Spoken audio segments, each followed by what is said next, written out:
Absolutely, yes, you have read the title correctly. Today we'll be reviewing Dan, or FPL Mates as he's more commonly known by, his updated, unreleased draft. And his team, his followers haven't even seen his team yet, and you guys will be reviewing it with me and seeing it for the first time. His previous draft was uploaded about a couple of days ago, about a week ago, and I messaged him on Twitter for his new draft and whether I could use it for a video of mine, and he very kindly responded and sent me his draft. And so today we will be going through his team, seeing what he's come up with so far, seeing what changes he's made, and we'll be actually seeing his team before his own followers will, so that's pretty cool. So thank you very much, Dan, and thank you for supporting smaller FPL channels as well. If you somehow don't know who FPL Mate or Dan is, then I'll leave the links to his YouTube channel down in the description. You should definitely check him out. The quality of his videos are probably one of the best in the FPL YouTube community, so definitely check out his channel. One final thing before we check out Dan's team, I just want to mention that the giveaway is still open, and if you have any questions about it, then feel free to DM me on Instagram, but I have given a lot of information on my Instagram, so it should already be answered, and it's completely free to enter, so why not join in? And in terms of the prizes, the closing day, and if you live outside of the UK, all of that stuff is on my Instagram. I already talked about it, and if you have any more questions, then once again feel free to DM me. Okay, now that's out the way, let's check out Dan's team. Alright, so this is Dan's unreleased team, so you guys are the first people to see it alongside myself and obviously Dan himself as well. Straight off the bat, we can see he's changed his formation from a 4-3-3, which he showed in his video, to a 3-4-3 now. And the other thing is that he's gone for the double up in the Liverpool defence with Robertson and Trent. And now that's a quite interesting strategy because he's invested quite a lot of money into his defence now, which means he has to sacrifice some of his players in midfielders and the attack. I think he's gone for the midfield where he's downgraded the likes of, well, he's gone for someone like Brownhill and like Smith Rowe as the slightly cheaper options.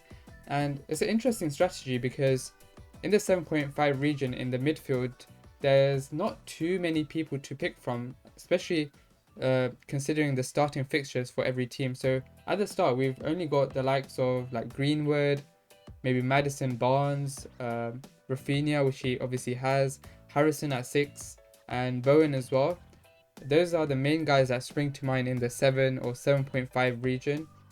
And so let's actually have a look at Robertson and Trent's statistics. Alright, so on screen right now I have the stats for Robertson and Trent as well. So Robertson's on your left and Trent is on the right of your screen. I mean, once we look at the stats, it's quite obvious that Trent is the better option out of these two. So if you were to pick one of Robertson or Trent, then Trent is worth the 0.5 million more. The interesting thing will be when we compare Robertson's stats to someone who is in the 7 million price bracket in the midfielder options.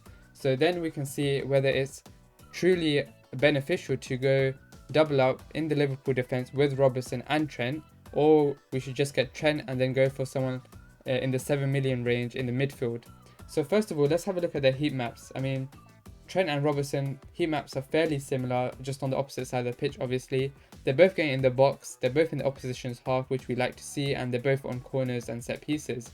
That is great. If we look at some specific stats, so let's look at their attacking numbers. Goals, Trent is beating Robertson by 1, which is, I mean, not the biggest difference. It's for fullbacks it's fine, but the more interesting thing is to look at their shots per game.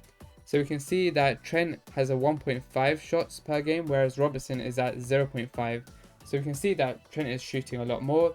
His shots on target is also a lot more, well, a little bit more at 0.3, and Robertson coming in at 0.1.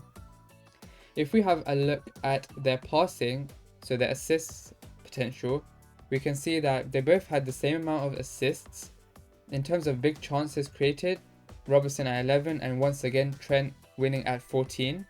Key passes, once again Trent coming at 2.2 and Robertson at 1.7. The other thing to look at is their crosses, how many chances they're creating.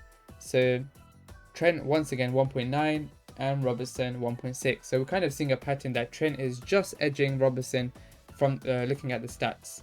And these are stats from last season. So apart from those two, Dan's gone for Backman and Foster as his goalkeepers.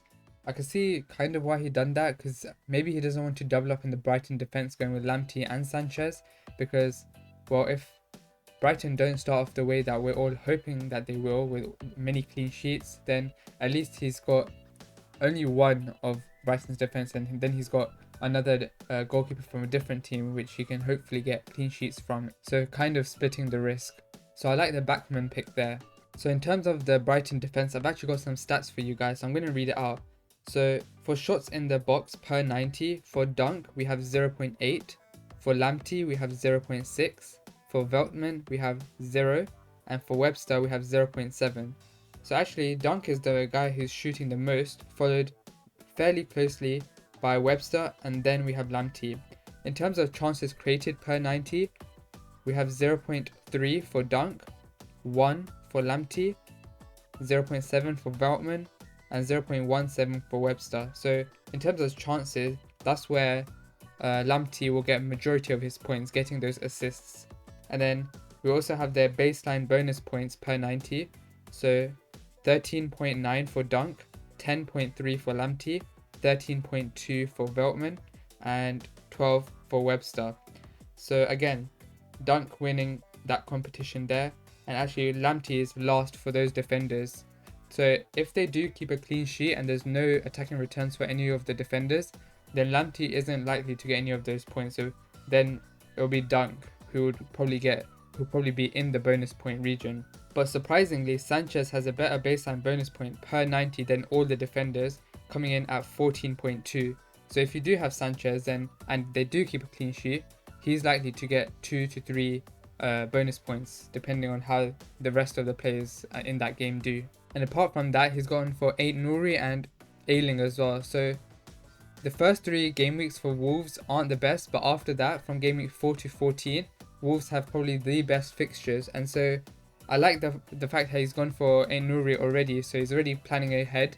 And he's also very attacking. He's in the opposition's half a lot, so shooting up into the opposition's half, he's likely to get some sort of attacking returns here and there.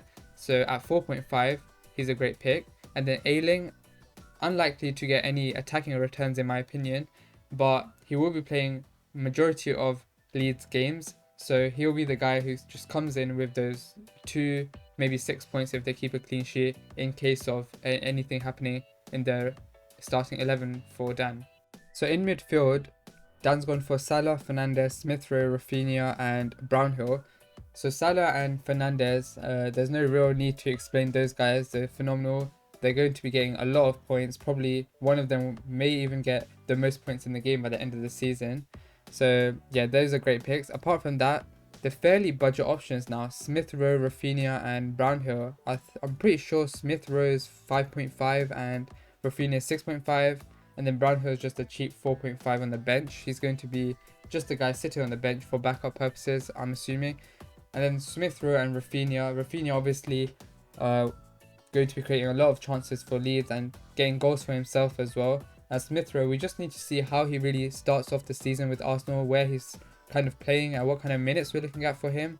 But if he's all set, he's going to be playing majority of the games, getting a lot of minutes every game, then yeah, then at his price point, he's a decent pick, especially when Arsenal's fixtures become really good. So let's do a quick comparison now. Let's see how Robertson compares with a 7 million or 7.5 million midfielder. So most people have gone with like Greenwood at 7.5, especially since Rashford is out. He's likely to be starting on the wing. So let's do a comparison of their stats and see whether we should have double up in Liverpool defense and putting our money there, or going a slightly more premium option than the likes of Smith Rowe and going for like Greenwood. Let's have a look. Okay, so on the left again we have Robertson's stats, and then on the right we have Greenwood's. So heat maps show exactly what we would expect. So Greenwood obviously has a less defensive duty as we would expect, and he is getting a lot more into the box. So if we look at some specific stats, in terms of goals, yeah, Greenwood has a lot more. In terms of shots, yeah, Greenwood has 2.2 and then Robertson's at 0.5, and also shots on target per game, he has a lot more as well. So that's quite something that we would expect, to be honest. But in terms of creating those chances, this is where Robertson outshines Greenwood. So in terms of assists, Robertson we can see has 7, whereas Greenwood only has 2. And even chances created, Robertson with 11, and then big chances for Greenwood is 5. And similarly with crosses, Robertson doing a lot better. So it all comes down to whether you think that Greenwood will be scoring against his opposition more, or whether Liverpool will be keeping those clean sheets. Because if Robertson gets like an assist a game and a clean sheet, then he's on for a decent double-digit haul there. You know, keeping the clean sheet, maybe some bonus points, gets an assist as well, and his playing over 60 minutes, getting those 2 points, that could be a decent score. Or if you think that Greenwood is likely to score more, then you could go for him. So you just need to see for the first, let's say 6 game weeks, which one you think will get more points. And if it's Robertson, then absolutely, that's what Dan's done. He's gone for Robertson. He's banking on those clean sheets. He's banking on those assists, rather than someone like Greenwood getting a goal in that time frame. And finally, the front three. So Dan's gone with Antonio, Wilson and Watkins.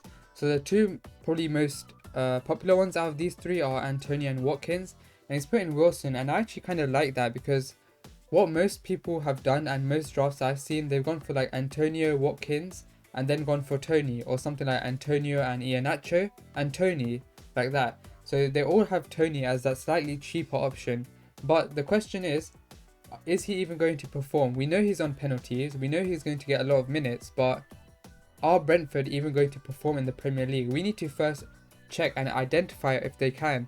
And if they do and they show us, then 100%, yeah, we can jump into the Brentford attack with Tony at 6.5. He's going to be a great option, especially on penalties. But first we need to see how he's going to do. Like Werner last season, everyone jumped on him in game week 1 draft, but we remember what happened, right? He didn't perform like we wanted him to, and then by game week 3, 4, 5 or later on, everyone had ditched him. So I like the safer option that Dan's gone for. He's gone for 3 players that have proven in the Premier League scoring goals, and Wilson is also on penalties as well. He is obviously a little bit more expensive, but you know that he can score goals in the Premier League. Let's do a quick comparison of Wilson and IHEANACHO, another forward who's very popular in everyone's drafts. Okay, so on screen right now you see Wilson on the left and then IHEANACHO on the right. So in terms of the heat maps, we can't really identify too much because they're both playing in a forward position. It's very similar, they're both getting into the box. So there's nothing much to say over there.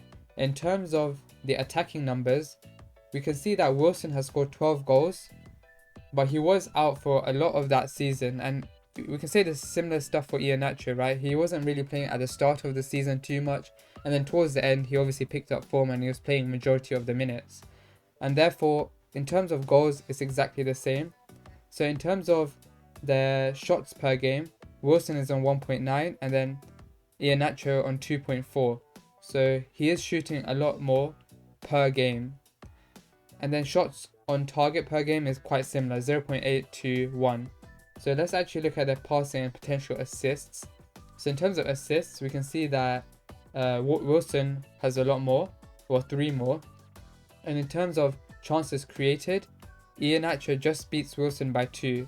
So with these two players both coming in at exactly 7.5 million, their stats are fairly similar. In terms of attacking numbers, you could say IHEANACHO just beats Wilson, and even in passing and like creating chances, he is a little bit ahead.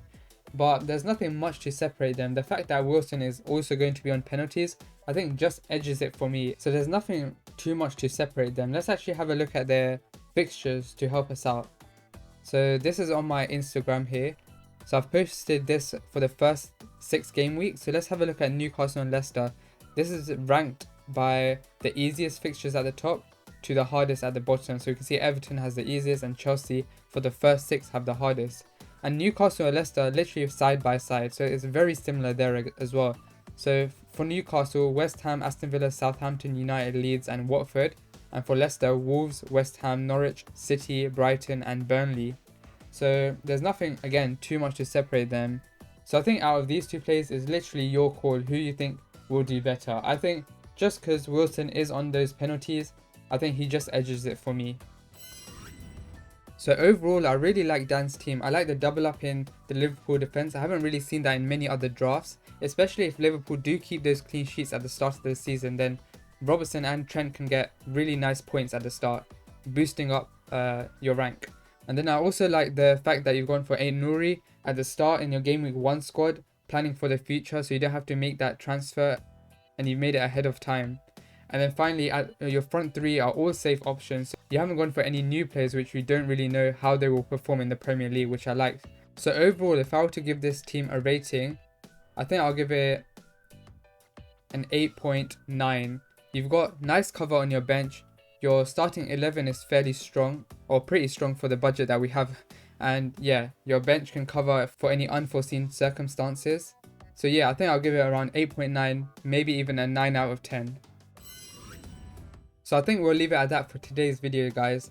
If you guys enjoyed the video and found this useful and some of the stats useful for your own teams, then please consider subscribing to the channel and liking the video. It really helps out the channel. And once again, if you haven't checked out FPL Mates YouTube channel, the link is in the description. Definitely have a look. And the links to my socials are also all in the description, as well as the FPL Guide League code, which you can see on top of the screen, and also the auto join link, it will be in the description as well. And once again, thank you to Dan for letting me rate his current unreleased draft.